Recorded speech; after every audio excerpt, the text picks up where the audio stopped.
Hello everyone, warm welcome to this session today. I'm Piyush and I'm going to be your main host of the interview in this live interview with Manish, who has secured an admit from one of the best schools in the world, INSEAD, his dream school for sure. And we're going to quickly hear from him. So before we invite him, a very warm welcome to all of you who are there in this session with me. If you can quickly do a sound check for me and do let me know if all of you can hear me loud and clear, that will be great to know. I have about 16 people live in this session, so it will be great if you guys can just quickly let me know if you can hear me loud and clear. And do feel free to share your questions or any thoughts or any important tips that you want to get from Manish specifically as part of the chat. So I'll take tab on the questions that you guys post, and I'll be making sure that we ask relevant questions at relevant time from Manish. So I don't still see anyone telling me if my audio is clear. So I'm probably going to assume in the interest of time that my audio is fine because I've done that check at my end. But in case anyone can chime in and just let me know, that would be great. So just a quick intro about the session, the structure of the interview that we are going to have, because this is going to be very interesting interview because we're going to talk about two different aspects today. One angle is the angle of GMAT preparation, and the other angle is the angle of INSEAD tips. And I know all of you want to hear both because like both are integral parts of you getting into your dream B school. So we'll try to keep it very short, at the same time get the maximum out of the session. So just to give you an idea of the structure, we'll first start with the introduction of Manish.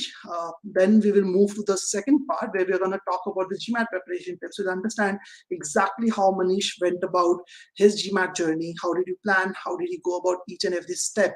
What are the hurdles that he faced in that? And obviously, you guys are more than welcome to ask your questions. And I'm sure many of you would have faced similar things which Manish had faced. So you can chime in and ask for questions. We'll be definitely taking them up.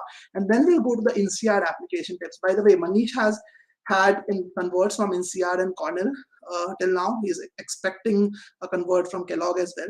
Not that he's confused about which college to join, but yeah, we'll definitely focus our attention on NCR, but we can definitely take up a few questions from Cornell or Kellogg. So that is definitely something we can look at. And we'll also take up some additional tips from Manish. These are like bonus points in the discussion that we'll have. And towards the end, we'll have a formal Q&A, as in just a 2-3 minute section just dedicated to your questions. Not that we're not going to take up questions in between. We're more than happy to take them up. So without any further ado, I would request all of you to invite Manish to this session. I'm going to just add him to the stream. So let's congratulate Manish on converting one of the best B schools in the world. How was the feeling, Manish? Like, I know it's It very was fresh.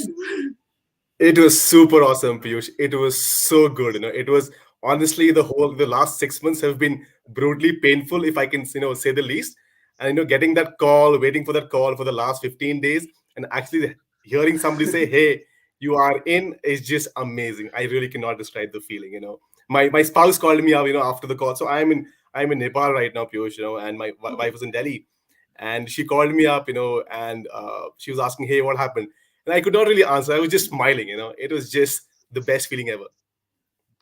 So what, on which date, did you get it? Last week is what I remember. It was Tuesday or Wednesday. This When was was I? last Tuesday, I believe. Last Tuesday. Last Tuesday. Okay, okay. Because I remember Rishabh got his invite, his invite on Monday, one day before. So Yeah. And how was the I was feeling that? panicking. I was panicking. I was panicking. I messaged Sakib, and he was panicking. And but yeah, it was super awesome. Super awesome. It was finally worth it. So that's so good to know. So let's start with your intro. So please tell the audience about yourself. What is that you do? Your background before what you did on GMAT, and Sure. what were the goals from it. So just a quick intro. Absolutely. Super. So, as I was saying, Piyush, I am currently in Kathmandu, Nepal, and this is where I really belong from. For the last decade almost, I've been in India. I already have an MBA. I did my MBA in 2014 from Symbiosis in Pune, and post that, I've been working with companies like Deloitte, Goldman Sachs, and more recently with the Paytm. Uh, Okay. I think this will probably lead to a question eventually: why a second MBA? But I will park that for later. But yeah, that's a quick introduction about myself. The whole MBA bug hit me last July, and I didn't really have a lot of time to really think about kya karna hai, kyun karna hai, kaise karna hai. I just knew this was the right thing for me at this step in my journey, and I kind of just went full steam from there.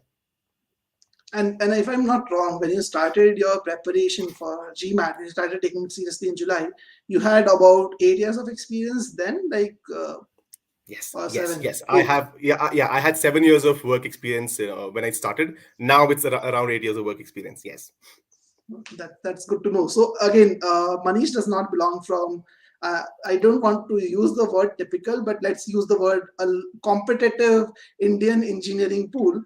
So he probably lacked the experience of a competitive exam because a Oh, lot of people absolutely. in India go through that JE process and everything. So and I do remember our discussion because if I remember correctly, we had a discussion before July when you enrolled for GMAT Yes. Quiz, Uh-huh. and at that point of time, you were super nervous about quant because you did not prepare ever for a competitive test and specifically quant. So, how was that feeling when you were starting your preparation with 8 years of work experience, 7 years of work experience, and maybe another couple of years of post grad? So, you did not technically study quant for a long time. So, how was that feeling, and how did you start working on that basically? No, absolutely. Honestly, I think it was a scary proposition for me to begin with. I have peers, and these are all IIT Kharagpur, IIM Ahmedabad guys, and just the amount of effort they've just put in during their education, it feels scary to me, right? And when I decided, hey, I want to get a a second MBA, I knew, this is gonna be a tall ask. And especially GMAT Club did not help, to be honest. I went on GMAT Club just trying to figure out, hey, what's the kind of effort required, and the amount of effort that people put in was just immense, right? And I was super nervous. Plus, what complicated matters for me was I work with Paytm, and my work can be super demanding, right? So I did not really have the luxury of saying that, hey, I'm going to take a year off, I'm going to just give it my whole. I knew I had to work, but I really was motivated to do this. So honestly, I was looking for a solution that kind of set up the complete base for me. I really did not have the time to do the kind of research that people put in into the whole exercise, right? And I think it feels awesome to be on the other side, but I think it was a session like this that kind of actually helped me get comfortable. So in fact, this was a session run by you, Piyush. Okay. I do not remember who was on the other side, but it was a great session, and I loved what you guys were doing with the whole GMAT Viz platform. I checked it out. I thought it was good, and then I spoke with you, right? And you kind of got me comfortable saying that, hey, it's just about putting in effort and time, right? And I thought, hey, sure, at least let's give it a shot. If it doesn't work out, it doesn't work out, but let's give it a shot. It just might, and it has, right? So yeah, I mean, I was super nervous, and honestly, I was super nervous on the day I gave the GMAT. I was super nervous after having a beautiful interview with INSEAD or the Cornell team, and I was super nervous, till I got my offer letter from INSEAD. So I think people will have to quickly realize that feeling of anxiety will never really go away. It is a journey which requires you to be persistent, A requires you to lot of keep patience. motivating yourself. And I honestly used to hear some motivational videos once in a while just to feel like, hey, like there were days I used to feel super down, but I think it's just about kind of just being at it. So definitely very, very important because this entire process is so tiring. Again, I get a lot of calls from people who come and tell me that, Piyush, I want, you know what I want? I've just thought of doing an MBA and I want to crack the GMAT in the next 2 months. Can I apply for the April deadline, which is coming up for Jan intake? Can I do that? And I don't know how, like sometimes I feel a bit bad telling them on their face that, bro, this is not doable. Not gonna But happen.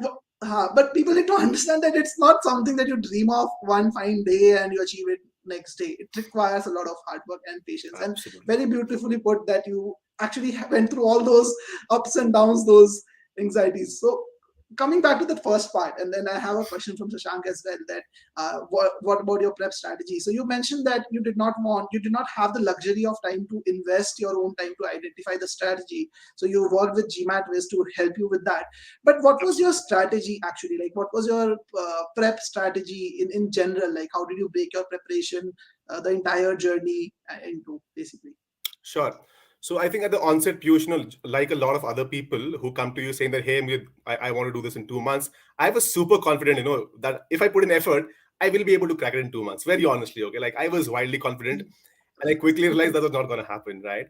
And I think, the very first realization I had was it was not about knowing the concepts in general, because when you look at the core structure, at least the syllabus, so to put it, Mhm, of mhm, GMAT, it's not very elaborate, right? They have some basic concepts, across mhm. arithmetic, algebra, etc. for quant, and for verbal, it feels innocent, right? You have sentence correction. How hard can a sentence correction problem be, right? Of course, right? We're from an English speaking country, right? Practically. So it feels innocent, and there's no trigonometry. I was almost certain I'll be able to do it in 2 months, but I quickly realized that you really have to understand every concept, to the core. I think that's Mhm, what GMAT is testing you for. And I realized very soon that the only way I was gonna score a 700 plus, I was aiming for a 730, 740.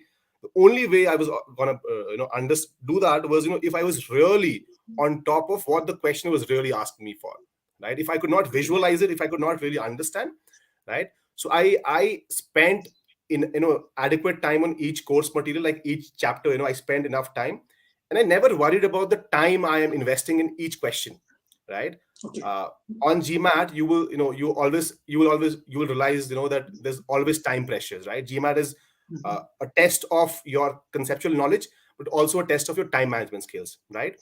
So I knew mhm, that, but I realized I would not be able to do justice to my preparation if I was worried about the time I am spending on each question at the onset. So mhm. when I was doing my sections on the GMAT Viz platform, there were some questions I used to spend 17 minutes on. If you look at my GMAT Viz dashboard, Okay. I've spent 17 minutes. 17. And Sakib once pointed out, that, hey Manish, तो आपको थोड़ा time काम करना पड़ेगा, right? But I was really not worried, because at the end of the 17 minutes, if I was able to really get the crux of the question, I knew I was on the right path, right? So I think the two core takeaways, from a prep strategy perspective, was to really spend time to understand the fundamentals and not worry about the average time spent on each question at the onset. There are always Okay. ways and means to improve it, as you go forward, right? So those are the two broad takeaways. But otherwise, if you want, Piyush, I can jump into the sections, etc. If you like that. No, we'll definitely talk about those as well. So just to highlight a bit, what Manish really meant was that when he started his preparation, the first phase is what he's focusing on, and then this is something which we talk about in our webinars as well. That generally a person has to prepare in three phases. The first and the foremost very important phase is the learning phase, where you need to invest all your time and attention into core learning, not focusing too much on the time, and then really spending 70 minutes on a question like says it all, because some people really think that okay, they have to get on the mark 2 minute from day one. Doesn't happen, trust me guys, doesn't happen, hasn't happened for any of the students I know of. I took 4 minutes on an average initially when I was preparing. So it takes time. So right now your focus should be on solid work, groundwork, learning phase. And that's when you move to finally then the fine-tuning phase is where you start focusing on your timing. And then finally you come to the mock phase. And we are going to talk about all three of those and how Manish went through this. So I see some questions coming in. So I've provided a proper structure to this so that you can actually take up key lessons. And as Manish said, he was there in one of the sessions earlier that was conducted. Who knows? One of you could be the next person we are interviewing after a few weeks or a few months. Who knows? So be there with us. So in the learning phase, just want to stress on this fact, and this is a very important fact. We work very closely with all our students, and when we work with them, I see many people not completing the coursework. So they kind of try to jump from one thing to another. They think that okay, they're good in few areas and not so good in others. So they just try and focus on the few things, take control completely in their hand. And in by doing so, again, I'm not saying that they have a like wrong intent or something, but sometimes you end up missing out on key learnings and key skills. And even though Manish had a literally 70-hour work week, because anyone of you who is from India and knows how Paytm really works or has a friend in Paytm doesn't need the mention of this. But yeah, even after that 70-hour work week, he spent time on ensuring that he completes everything. And this that you see on the screen is really commendable. He completed nearly everything in the quant module because he knew that this is the weak spot. And you can also see this average time was upwards of 3 minutes, and you get only 2 minutes in quant, just 2 minutes. And this is data from his learning phase. So this was something which I felt was really commendable. Solid groundwork was done for 2 months. He spent a good 2 months, that 15 20, tried to give around 15 20 hours every week, and ensure that he covers everything, to ensure that the study gap that he has and the lack of competitive exam experience is taken care of through this. So I just wanted to highlight this very, very importantly. Now, coming to the learning phase itself, like again, just a little bit deep dive into it. So you mentioned that you didn't want to do the research on your own and didn't have the luxury of doing the research on your own. Yeah. So how did you go about doing things? Like basically, what did your usual day look like when you started your studies? Like Right. because you ideally a student has to think that okay, what do I do today? Like that takes a lot Absolutely. of their time. So how did you realize or work on that? Right. So, honestly, I think, at the onset, I spent some time before I really signed up with GMAT Viz, right? I spent some time trying to understand what was the right study strategy for me. There were a bunch of books. There were some books recommended for a certain section. So let's say, some people would recommend Manhattan for a certain section. Then they would say something else for another section. And it was honestly scary. What GMAT Viz did for me was, I had a very clear plan laid out in front of me saying that, hey, you do this, so every week GMAT Viz used to ask me, Manish, how many hours would you like to spend this week? Right. And that was super helpful, right? Because I was able to realistically say that, hey, this week looks tough. I'll probably be able to spend only 15 hours, right? Or this week, probably I'll be able to dedicate my weekends completely, spend 25 Mhm. hours. So once I did that, I had a very clear plan laid out to me in front of on the system. Uh, and I would just follow it blindly, right? I would not say that, so my strategy was, let me first hit quant, get quant right, and then I go on verbal, right? And for the first 1.5 months, probably I just did nothing else. I just spent time, as per the section laid out on the GMAT platform. And the beauty of the platform was that, if I was struggling with a certain section, they would tell me, hey, you're struggling here, spend some more time, Mhm. right? Mhm. So after each section, you guys have different modules, right? The concept boosters, the concept solidifiers, and those were super helpful, because unless you actually try solving a problem, you don't really understand where you're lagging, right? So I kept doing that. If the platform told me, hey, Manish, you suck here, I knew I suck here, right? Because numbers don't lie, right? And I actually made effort of doing that day in day out. Sometimes the estimation would go wrong. I would have scheduled 20 hours for a certain section, but it would take me 30 hours. But I never, I just let that, accepted that and just kept at it. So my estimation initially was I would be able to complete the whole thing in probably 5 weeks. It honestly took me around 7 to 8 weeks to get there. But Mhm. that was my strategy with Quant, and same with verbal as well. So once I, And the once right. and sorry, Manish, you're saying completing your thoughts, so please do so. Yeah. No, go ahead, go ahead. Now, I was just trying to summarize this important, just focus on this important point that you mentioned, that many people focus on this point that I have to complete it in certain days. That's their goal, that I have to Yeah, fit everything in this timeline. And even today, I spoke to a guy who said that I want to get from X to Y in Z. yeah, And what I tried to explain him was that your more important thing is to get from X to Y. And trust me, if yeah. you don't worry about Z, that Hmm. value of Z that ends up being the outcome of the equation is going to be Yeah, the shortest possible time in which you are going to prepare.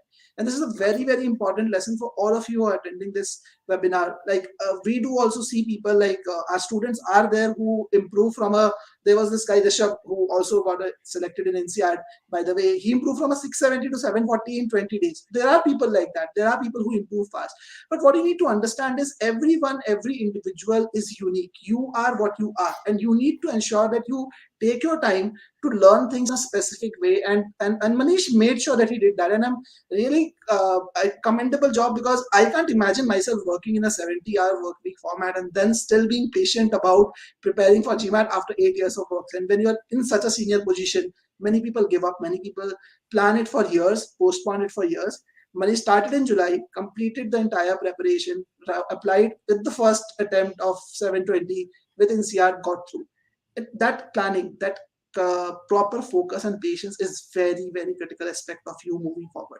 So please make sure all of you are noting this, are watching this. Please make sure there's no magic trick that exists. Even if you are here for a magic trick, it's pure hard work and focused effort in the right direction that takes you to the goal. basically. Yeah. Yeah. So So I think just one quick point I'd like to add to what Piyush was saying. I think it's critical to start with the plan, right? I did start with the plan saying, hey, I'm going to close this by X, close this by Y. It's critical to do that, but you will have to factor in the fact that there will be issues, there will be problems, and you should be open to recalibrating your preparation. I had to do that multiple times. I was so confident of myself. I said, hey, I'm going to register for my GMAT on November 30. And when Sakib, and you guys were telling me, hey, Manish, you might need some more time, right? I was like, nahi, nahi, main kar lunga. But when I close in, right, when I close in, I realized, hey, this is not going to happen. So I had to again postpone my exams, right? So it's very crucial that you understand planning is important, but you have to be open. You have to be flexible with your journey because it can go anywhere. perfect, perfect. So just one last question on the learning phase, and then we move to the next phase, which is fine tuning. So when you were learning, any specific thing that you focused on? You mentioned that you focused on a plan which was given by GMAT. This bit took the load over from you. That you just focused on studies and everything else is taken care of. But apart from that, how about maintaining an error log or anything else that you kept in mind when you were doing it, apart from the schedule and the application that you focused on? Sure. No, I think it's a great question. And, I explored the error log concept, very early. There were a lot of reviews which said, hey, error logs are crucial. And I honestly tried to do that in an Excel sheet initially, but then I realized, at least on your platform, you're able to track whatever errors you're making very beautifully. So I didn't really have to put an effort, on any question I was doing on GMAT Viz. Similarly, on GMAT Club as well, now you have this beautiful functionality where you can track all your error logs. So I did not maintain a manual error log, but I always knew, if I wanted to go back to, an issue, I had a dedicated section on GMAT Viz or GMAT Club to kind of do that. Okay, okay. And for your preparation, which all material did you use? Like you mentioned GMAT, Viz, and yeah, please. Right. So thankfully, I did not have to use more material. So honestly, there were only two resources I used. One was GMAT Viz, obviously. That was my whole and soul. And for quant, I used GMAT Club questions. I think GMAT Club has, I just think nothing compares to the sheer volume and the sheer variety, and the probably how tough some of the questions can be. So practically the only two resources I used was one GMAT Viz and GMAT Club for quant questions. For verbal, practically I did not even refer to one more material. It was completely GMAT Viz. Okay, okay. And the error log that you are mentioning, I think basically something like this you're mentioning, which is shown on the dashboard, right? Where you kind of look Absolutely. into your areas and okay. So let's move to the fine tuning phase. So now that you have focused on your learning, like you have completed everything in quant and then you focused on verbal, like how did you go about working on your weaknesses? You mentioned that initially you did not focus a lot on the timing aspect, you were focusing more on learning things. So what was your Right. focus in the second phase of your prep? Sure. So I think the good thing about the platform is it helps you, as you were showing on the slide, right, Piyush? It clearly tells you, hey, these are some of the areas that you are lagging behind in. And once you start doing enough questions, you're very easily able to identify the areas you are making repeat mistakes in, right? So, for example, in the con preparation, I was able to identify sections like absolute numbers, right, like probability, geometry, where I was making consistent and persistent errors. So I actually saw some of the videos, twice. I actually saw some of the videos thrice, and you would feel that, hey, I've done the video once, I should know the concept, but that's not really true. Sometimes, the third time is the charm. It's not even the second time, Mhm. right?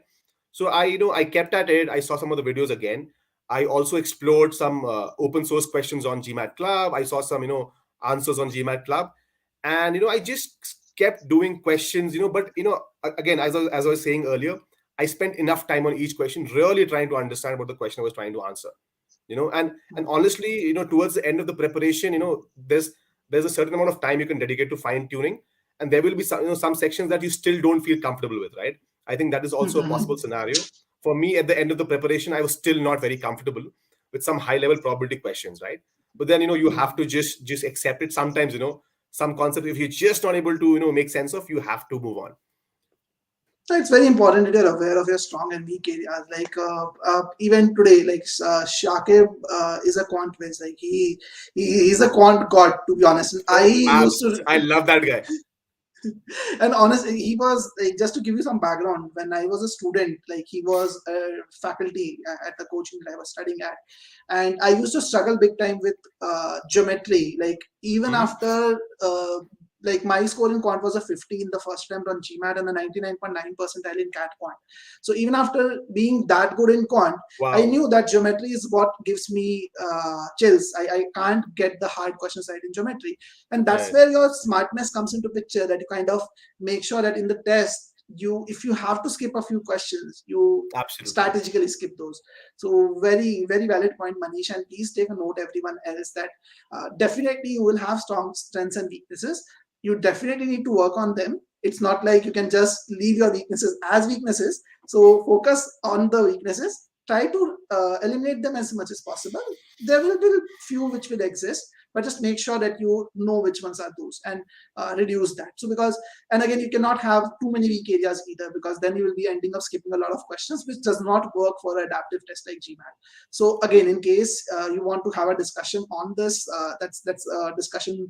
That discussion will go a little lengthy. So in case you want to connect with me and understand how to kind of understand about what to skip, what not to skip, how to work on weak areas, you can schedule a call with me personally later on and ask that question. But moving on, so Manish, you mentioned that you identified those weak areas which were there, and you kind of focused Mhm. your effort on this. So just to like bring this point out for those of you who are attending this session, how it should be done is basically that we should first understand where and what kind of gaps do you have. For example, in GMAT with Lingo, we have this habit of using the terminology red topics and blue topics. So in the dashboard, we highlight those topics. So for example, red is where your conceptual gaps lie. Blue is where you have application gaps. You might have to just work on your timing. So there, practicing questions from a timing angle and focusing on the method itself will do the trick. But for the Mhm. red topics, you have to focus on the videos as well. So Manish looked at his data, made sure that he identifies exactly where those topics are, and ensure that he focuses on each of these topics in this particular fashion, basically. So in this particular fashion, for example, in the red topics, first go through the videos again, then go through the application files called the concept boosters, and then practice questions. And on the blue topics, rather, you focus on improving timing. And with the note that Shakib shared with me, I believe that you very strategically focused on the timing management for verbal, right? Like, can you because I remember you focused more on the first two quarters and starting strong with that. So how was that thought process, Manish? Yeah, so I think from a timing management perspective, I realized that it was crucial to actually get the first section right. But so basically, I think one of the things that GMAT quick tries to assess is, are you able to get the easy questions right? You know, Mhm. if you make errors in the easy questions, GMAT will penalize you, right? They are okay, if you're making mistakes on the hard questions, because they know, right, 50% people will make mistakes here, right? So I was very clear that I wanted to get the first two quarters, like the first, let's say, 18 questions, at least in the verbal, correct. And on some of the earlier tests, I actually spent a lot of time getting those right, but then I ended up missing out, let's say 8 or 20, 10 questions. Even that does not work, right? So Mhm. I knew that I had to get the first two sections, at least 80 to 90% right. But if there was some question that was inordinately hard, I felt comfortable skipping those as well. So my Okay. strategy was, I would try to make sure my accuracy was super high, but I was not necessarily aiming for 100% on the first two quarters, right? Okay. So basically, I think even in the original exam, there were at least two questions, in the Q1 and Q2 combined, which I was not very comfortable with, and I could have spent 3 minutes there or 4 minutes there and probably, got the right answer. But I realized this is something I will not be able to figure out, and Mhm. I decided to skip it, but I still ended up getting a decent score, right? So I think, over time you will start realizing, you'll start seeing patterns in the questions that you see. These are not Mhm. going to be, clear markers, but if you do enough questions, you start seeing patterns, not only in quant questions but also in verbal questions. And I think that's the trick, right? You start seeing patterns, and you have to make a judgment call saying that, hey, am I comfortable with this pattern or not? Some patterns, Okay. will take a lot of time for you, and it is, sometimes okay to skip questions as well. Very well said. That again re-emphasizes on the point that you should be aware of your strengths and weaknesses very clearly, and you should be taking that smart call on the day of the test. So very well said. So Manish, so with this first two quarters that you mentioned, like was there any specific thing that you used to do apart from the mocks? Like, did you take any specific tests for improving your accuracy in the first Yes. two quarters?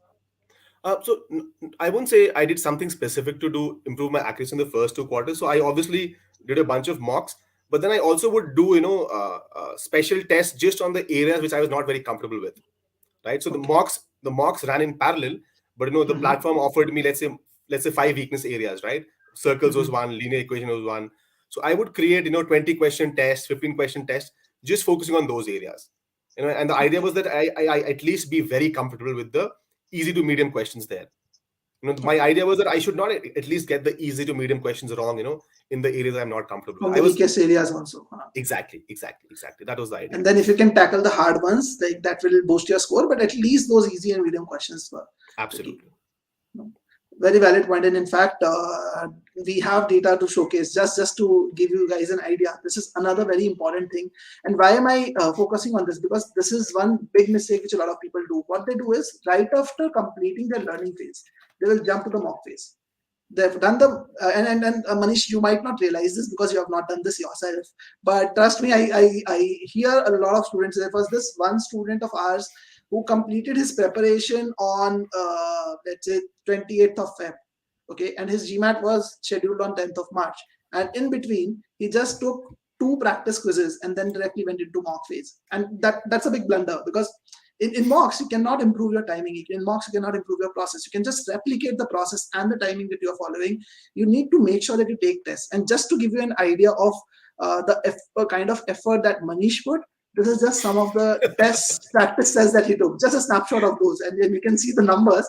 And these are just the quant tests that he focused on from his weak areas. And that's the kind of effort. And you can see the dates as well over here. Like again, I know this is like pretty small in very small fonts, but you can see before 20th of November, a majority of them are there. And his actually like his, I'll show you the mock scores as well a little later. But his first mock, if I remember correctly, was taken around the 20th of November. Before that, he did not take any mocks, and that's the kind of effort that was put into to kind of get ready for the mocks. You cannot just go ahead and take a mock just like that. Piyush, there were 11 more on GMAT Club at least. So the questions that you Okay. see here, there were at least 11 more on GMAT Club. And that's the kind of planning you do. And honestly speaking, I think Manish, a lot of this comes from like your professional experience as well. Like I a lot of times I speak to students and they ask me what should be the process of improving my timing. Like how should I improve my timing? I say, okay, you work in a professional field, whatever work that you do, if you have to reduce the time taken to execute a task, how do you do so? Yeah. Their first answer is I improve my method. I look at the waste in the process and I eliminate those wastes. So why are you not doing the same thing on GMAT? In GMAT, what most people do is they will just practice and practice and practice more questions instead of doing focused practice. And that's what Manish did. He knew that this is exactly what I need to achieve out of the mock test. Okay, and this is exactly what I need to achieve before getting to the mock test. That I need to make sure that my weak areas are taken care of. So these are some learnings that you take from a professional life because Manish had a rich experience of working in different industries, different domains, and he worked in big corporates to a very fast growing startup with a crazy culture. So he had to actually work his way around things. So what are the lessons that you generated? Again, probably I took out the lesson from your experience, but how Yeah. did your professional experience help you in GMAT journey? No. I think you've kind of captured that very beautifully, Piyush. But yeah, I think what Piyush says is very right. I think I realized that just doing mocks wouldn't help me because I would a mock would, let's say, have one question on linear equations, one on circles, right? If I got that right, I would feel, hey, I'm good at this. But I know basis the data I've seen that I'm not good on circles. I'm not good on linear equations. And during the exam, those are the questions that will take me down, right? So I think it's important to identify your weak areas, and trust me, I identified a bunch of them, right? I'm not sitting here and telling you guys that, hey, I just had three weak areas and I was able to improve upon them. I had a bunch of them, right? And I kind of created these tests, and I kept trying to improve my method. I kept trying to improve my timing, and I still struggled, guys. I think the 11 tests that you saw, Piyush, I did not complete one of them. Like, there were no tests that I was actually able to complete in time. I would skip on 5 questions sometimes. There was a particular test which had 20 questions. I was able to complete 11, right? So I think it can it is going to be painful. You will feel demotivated again. I know, I'm beginning to sound like a motivational guru here, but I'm telling you guys, I struggled very hard, and I think A lot of you will struggle very hard, but the trick is to just keep at it. If and sometimes you will realize that the mocks that you get, the questions that you see on GMAT Club can actually be tougher than the questions on GMAT, on the actual thing. So don't be disheartened. Just keep at it. Identify your weak areas, improve on them, while not completely forgetting about your strong areas as well, right? Do some of those as well, but do spend considerable time on the weak areas, because GMAT will not let you go easy. If you say that, hey, there are 70% topics I really score very well in, but 30% I struggle hard. GMAT will not let you get great scores if you go that way. No, very, very valid point. And in fact, that's one of the key lessons that all of you should note, that it's very important to strategically plan the entire process. And just to give you an idea how all this effort comes into bears fruit for you, you can see the consistent increase in the scores that Manish was able to witness. And what you need to understand is that the first mock was taken around 20th of November. He scored a 630 in that, and he had put in a lot of effort by then on the practice tests that you're talking about. So many of them, right? And sometimes people get demotivated. Sometimes people feel that, okay, yeah, after putting in all this effort, what I'm seeing is a 630. So so that happens, and that's a fact. And I tell students all the time that please be patient. Just one or two tests going south doesn't mean that you are not moving forward. Every mistake that you make actually teaches you something if you are ready to learn from it. If you just take that as a setback and you don't learn from the mistakes that you made, you'll never be able to improve this course. And what Manish ended up doing was that 20th and 21st, probably, again, I'm just reading data here, Manish, and correct me if I'm wrong, probably the 21st one was like, okay, let me check if I can score better and then get some Yeah, validation. absolutely, absolutely, and it did not, right? It did not. And in fact, Piyush, Yeah. this is where my, by the way, I had scheduled my GMAT for the 30th November, right? Okay. I had my GMAT scheduled, and I realized that, hey, this is not going to work out. I need, and I had put in, guys, honestly, I had put in a lot of effort, but I realized, I was still not there. So I decided to move it by another 3 weeks. And that's when, I think the magic really happened, right? The recalibration that we were talking about, you will have to make changes to your plan. No matter how thought out it is, sometimes the results don't show, right? The numbers don't show, and you have to kind of accept that. So I think for me, the real trick was to actually make that call that, hey, I'm going to have to spend another $200 to cancel that test and move to another date. But I think those 2 weeks, to the additional 2 weeks that I got, was what really helped me really get everything together and actually get a decent score. And that's which is very important. Like if you kind of probably decided that, okay, I will still take the test on 30th of November, the time that you spend between 21st and 30th will be focused on firefighting. You'll just try Absolutely, to do absolutely. everything possible in your way. But rather, what it did to you was you're able to devote sufficient time and Yeah. identify exactly what needs to be done and where you need to work upon. And I think you had a few discussions with Shakib on that, and you guys planned it out really well. And we can see the outcome in the next two marks. And Manish was able to score a 720, by the way, with a quant 49 and a verbal 40. So all that happened. And just to add a little more like twist to this, INSEAD application deadline was on 5th or 6th of January, right? It was Basically. 5th January. 5th Jan, and cutting it so close. You try and understand that, like you're working Yeah. 70 hours a week, and then you have the deadline on 5th of Jan. You're sitting on 30th of November date of GMAT, and then you're postponing it. But yeah, all of it seems to fall in place when actually you plan things right. And let's move to the next stage where we talk about the INSEAD application tips. And I think the GMAT was done around the 21st of December, right? 20, 20, 20, 20, yeah, 22nd, correct. 22nd, 22nd. Okay, so 22nd to 5th, and we are talking about how many? Like I think INSEAD has about 15 to 20 essays, all in all, if you include the LOR Yeah, essays and all. uh, absolutely. If you include the LORs, yes, they will end up becoming 20 essays, because there are two recommendations and 7 essays on the application, correct. Oh my God. So those 20 essays that you had to focus your attention on, and how many days did you have? You had less So than I 20 had days, 12 days. 12 days. Yeah. So how did you tackle that process basically? What was the Uh, like?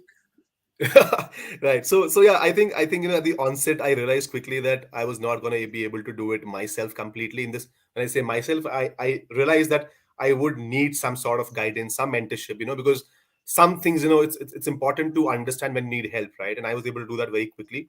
So instead of going to anybody else, I had worked with Piyush and Sakib, for the longest time, for the last couple of months, and I asked them to help me out. And I can tell you honestly, in my case, probably no consultant or no, yeah, honestly, no consultant would pick up my case, saying that, hey, I want to do 3 applications in 12 days, and nobody would bother. But these guys were super, super sweet. Sakib agreed to work with me on my applications.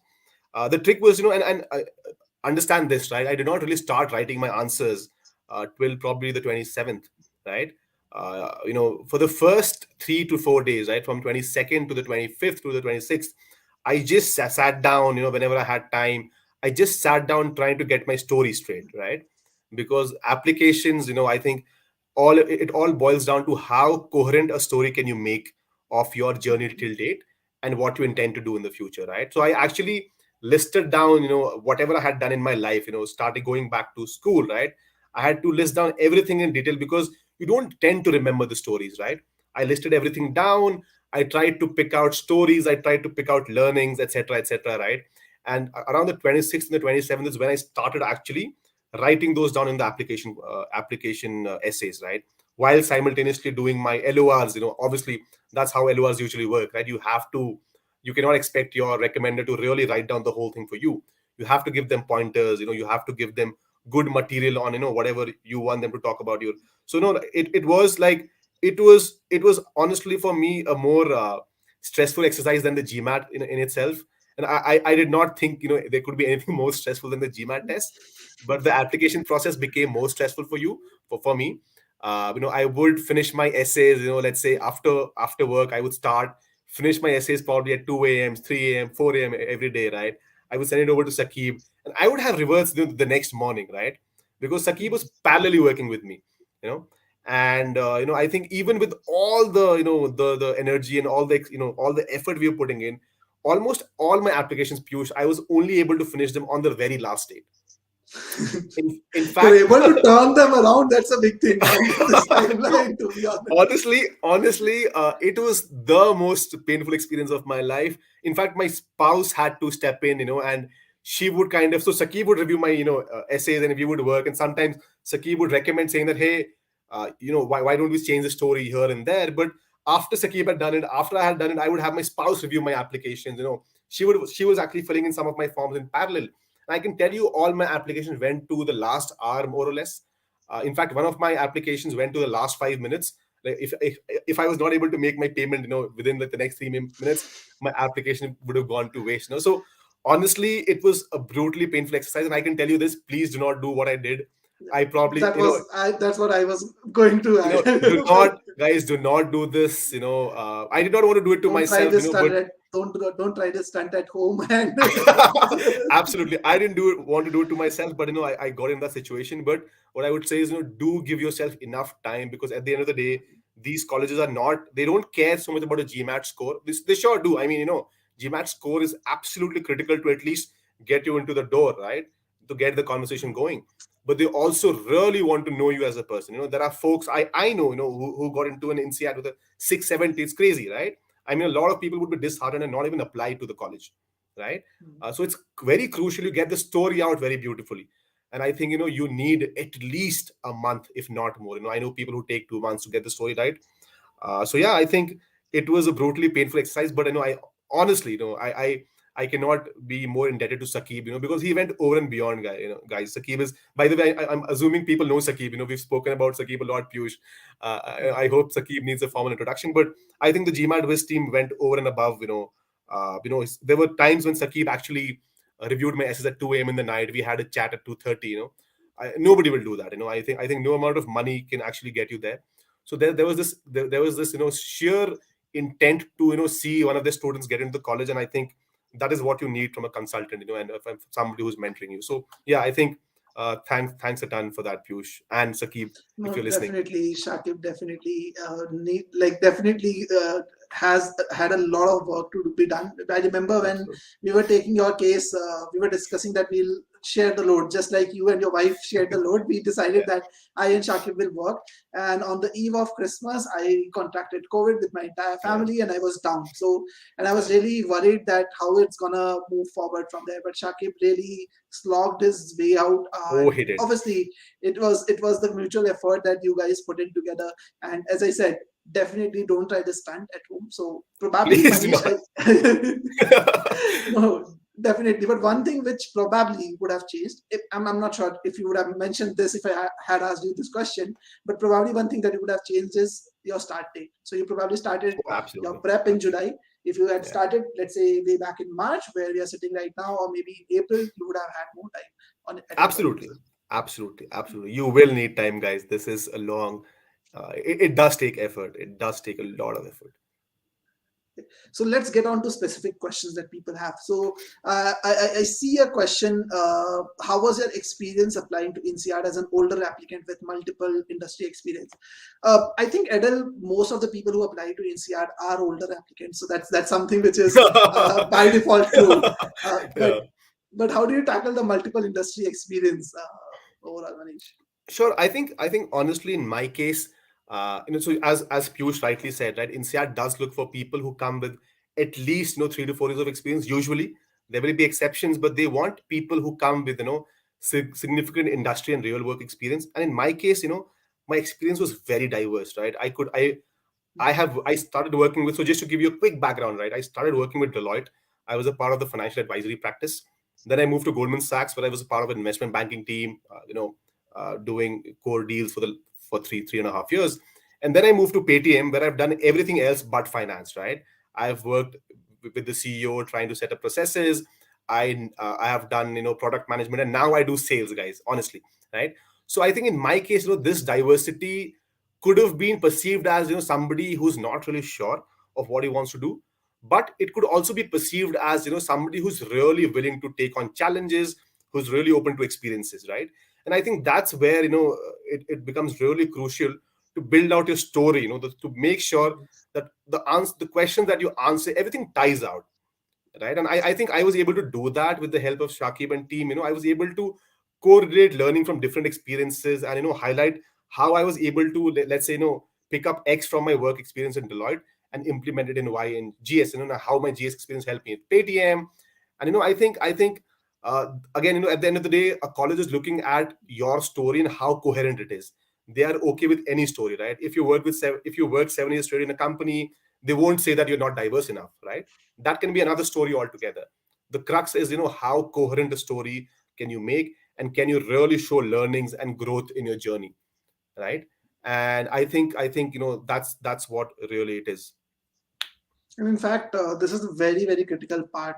We always, like, when we work with students for their applications, we always tell them that story finalization, and it's just like the learning phase where you don't focus on timing, just a parallel to GMAT, where you get your basics right. Because what people do is they take up essays and they start writing essays without having a proper story, and then it requires a lot of rework on each and every essay.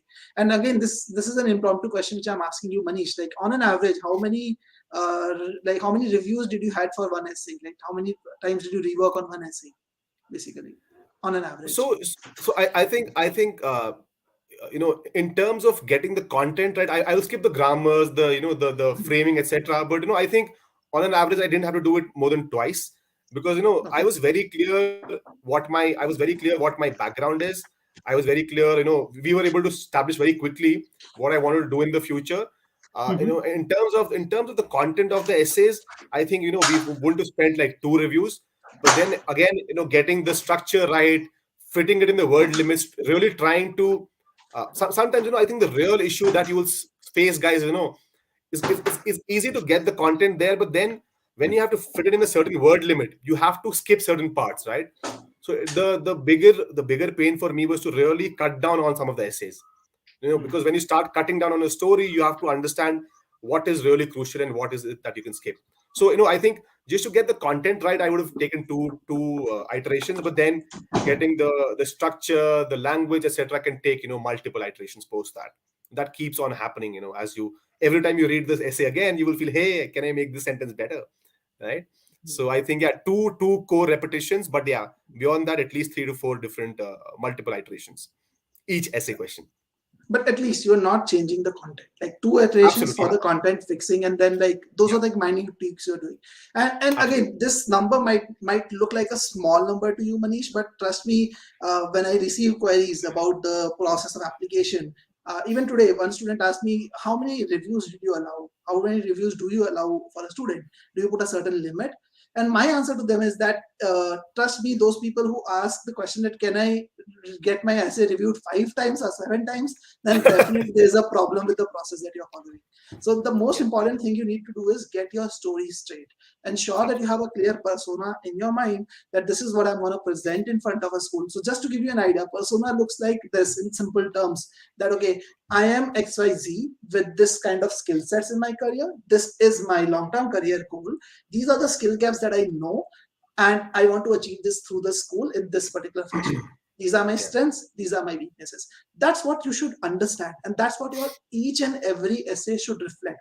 Now, how strong this XYZ, your skills, your accomplishments are, which accomplishments are you going to talk about, which skills are you going to talk about, that yeah. is what makes you stand out as a candidate. How good, how much quality time you're spending in understanding that is something which is important. And again, Manish, you may support me with your identification of your persona, because I could see you thinking about, okay, what did I do when I was thinking about the persona? Yeah, So yeah, what are yeah, the yeah. strengths that you focused on in your essays, basically? Sure. I think, yeah, absolutely. I think Piyush, great question. So I think, as Piyush said, it's critical to identify what persona you're presenting. In my case, my persona was, hey, I am a whatever, fun, dynamic, etc., guy with 7 years of work experience across a range of industries, very comfortable working with structured organizations, working with unstructured organizations, and very open to taking up challenges, right? That was the core persona I had presented. And the next step, so that is me as of today. But then, more importantly, I was also able to present that, hey, after doing all of this, after spending 7 years working in a range of experiences, now I know what I want to do for the next 20 years, right? And I think that was the whole pitch that I was selling to the school, saying that, hey, I've done everything, now I know what I want to do, and I think you guys will actually help me get started on that journey, right? And I think the biggest selling point, that worked for me was the fact that, I was actually so diverse, right? I actually had experience in banking, in advisory, in product management, in sales, and that was, I think, the one core strength I kept highlighting again and again. Very, very valid point. So this is, you need to understand what you need to sell. That's the main thing that you have to understand. Your pitch. Everybody's Um, everybody's selling something, guys. You have to be a salesman. Everybody's selling something. exactly, exactly. So any specific tips for INSEAD, Manish? Anything that you think the school looks for in general, Yeah. like but that is different from other schools, maybe? Yeah, no, no, absolutely. So I think INSEAD is probably, one of the few schools who will truly try to understand you as a person and truly evaluate you as a holistic candidate versus, looking at somebody who's probably a super high performer, or somebody, let's say, who will probably excel in a certain certain domain. So for example, if you apply to an LBS or an, probably in Oxford as well, they have a very certain, specific frame that they will evaluate you on, right? They will focus very heavily on your academics, probably. They will ideally prefer you if you are in, let's say, a finance inclined candidate, right? In case of INSEAD, though, they're really looking for people who are diverse. I think that worked out for me beautifully. They are looking for people who are diverse. They are looking for people who are international. And this does not mean you have to have worked in 3 countries, right, guys? I have not worked in another country, apart from a short, let's say, a work assignment into the US. I really haven't worked outside the India. But what they're looking for, are you truly internationally motivated, right? Do you actually appreciate diversity? Do you actually want to work in a multicultural experience? And third, they're looking for somebody who's actually more than academics. They want to get people who go beyond academics. They will probably prefer somebody who plays, who's played football state level along with a great academic record, than somebody who's just stellar academics but does nothing else outside that, right? Yeah. So I think from that perspective, INSEAD focuses very much on you as a holistic person. In fact, just from my interview experience, I had the most relaxed and the most conversational interviews, with INSEAD, right? INSEAD will have two interviews that the alums do for you. One of the interviews actually just seeing what do you do outside of school. Simple as that, right? They want to assess what is the culture that you bring in. Are you able to socialize outside of work? Are you able to have a conversation outside of work?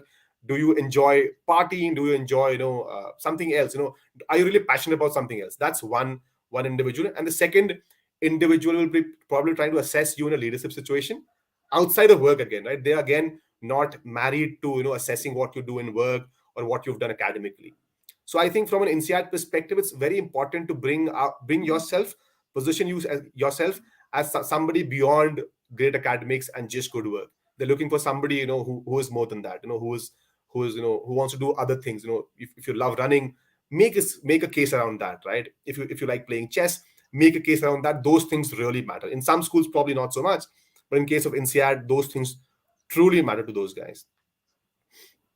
Definitely, very very valid point, because when you have such a diverse batch, you definitely want people to come up with different experiences together. Absolutely, absolutely. Great, great. Thank you so much, Manish, for being here today. You have taken good 1 hour with us to kind of talk about your entire experience, and I'm sure it was really thrilling. Now, the second part of your journey is gonna start. It's I guess it's a long wait now, but still another There's a relaxing wait.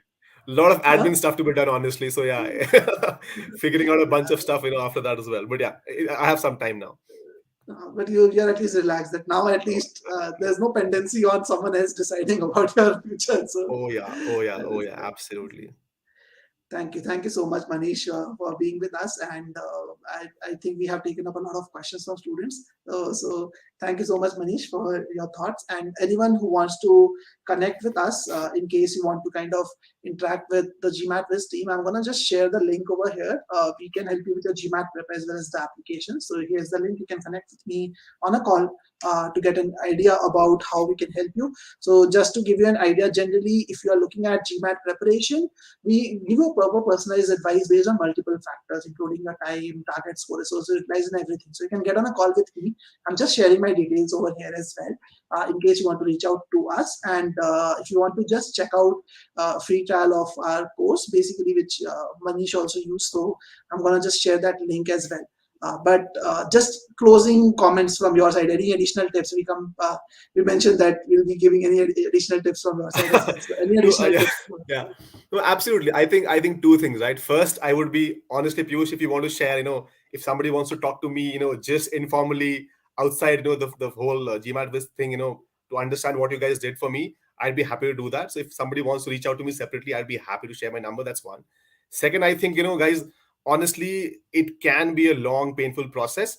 And I'm telling you, I struggled super hard in the sense, that I was worried every moment, and every mock that I gave, I felt underconfident, saying that, hey, this is gonna be like I'm gonna get the super bad scores. And I think the worse I felt during the exam, the better the scores were, right? And yeah, I think we've covered a bunch of things. But yeah, I mean, I think the whole thing about GMAT is to really just be persistent, give yourself ample time so that you're not in a position like I was, and just be persistent, and pick up a great prep provider. It makes a hell lot of difference for me.